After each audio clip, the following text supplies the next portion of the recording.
not short on games here. So I wanted to talk about who this power serves. So I was here just a second ago and I decided to go out. But if it looks like I'm going to struggle with this, then I will come back later. That's what I'll do. Hope you guys are doing well out there, and I appreciate you guys for trying to get in here. And these are the games that I deal with. Okay, it's very frustrating. So I was just talking about the NPR piece, and the title of this particular stream, I was doing it under "Who Does Power Serve," and it's based on this piece that says that Trump would like the government he leads to pay him billions. Okay, so my question is that, I mean, we're not just dealing with folklore and rhetorical plot maps. We're actually dealing with, there's a lot of legal mechanics that I can't even get into.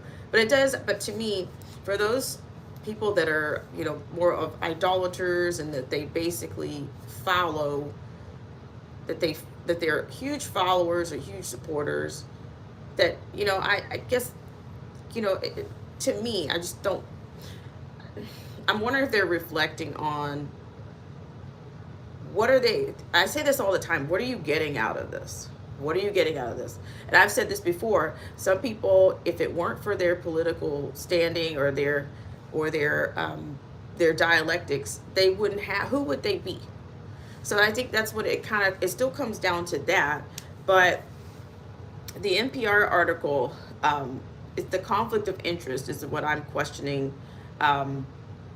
It's going to be a conflict of interest versus public service, and it's just like these how do we keep getting into these entanglements, and we're not getting in, and we're getting into them from within, and this kind of screams, it screams Rome all over the place.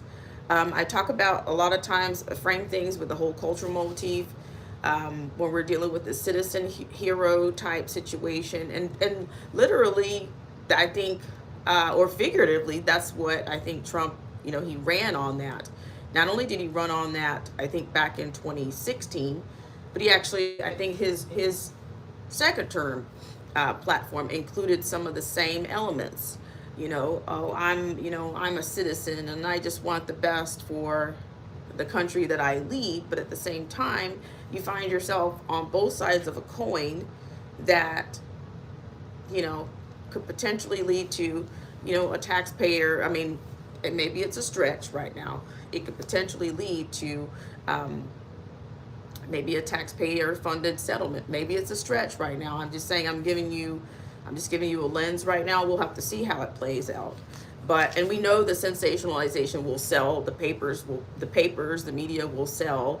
But at the same time, there's all these multiple claims out there, and somebody's going to have to pay, and it's going to be an inside job, whether you like it or not. So I'm just thinking, if these people that claim to be God-fearing people, and they just, they're all patriotic, and I wonder what kinds of questions. I mean, who do they see when they look in the mirror? I mean, are they looking at the lawsuits? Are they looking at the magnitude? I mean, what are they looking at? Other than, to me, it can only be, they have to be influenced by status. They have to be influenced by power, or whatever they think. Maybe they are.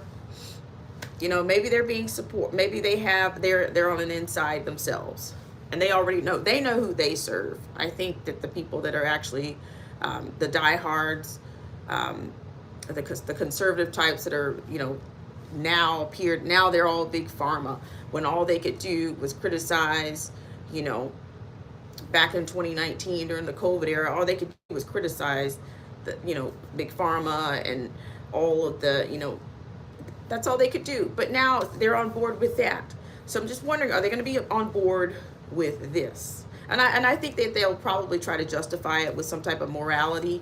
They'll try to throw some type of morality piece in there, and try to, make it seem like, oh, well, it's charity. He's going to give it to charity. Charity really hurts. But then is he really obligated in the event that Trump does, you know, win a settlement? Is he obligated to give that money to charity? I don't think so. But you know, they'll say anything. They'll say anything so that they can continue to ride the whole wheel. So I don't know if you guys can hear me out there, but this is my second attempt on this particular stream, and I tell you, I'm this close to just, you know, coming back and doing it again. Let's see, King. Okay, King T5245. I really appreciate it. Okay, so thank you so much for coming back. So the conflict of interest piece is, you know, you kind of go out, you know, you're a citizen, and then you become a servant, and then you become a citizen again, and then you come back, and then you're on. I mean, is that what, maybe that's the art of the deal? What deal, you know, like, maybe this is all, shout out to Mr. Pearson, maybe it's all future past. Maybe, you know, because things are already, you know, scripted and planned and plotted, they already know exactly what they're going to do. They know that once they get into that position of power, they already know what they're going to leverage. They're going to use their leverage and their influence, you know, to enrich themselves. I mean, to me, politicians, I think, you know, I don't really think he was, at the end of the day, here again, he ran on back in 2016 that, they already had the narrative. Oh, he's not a regular politician. You know, he's not a regular politician. He's a businessman.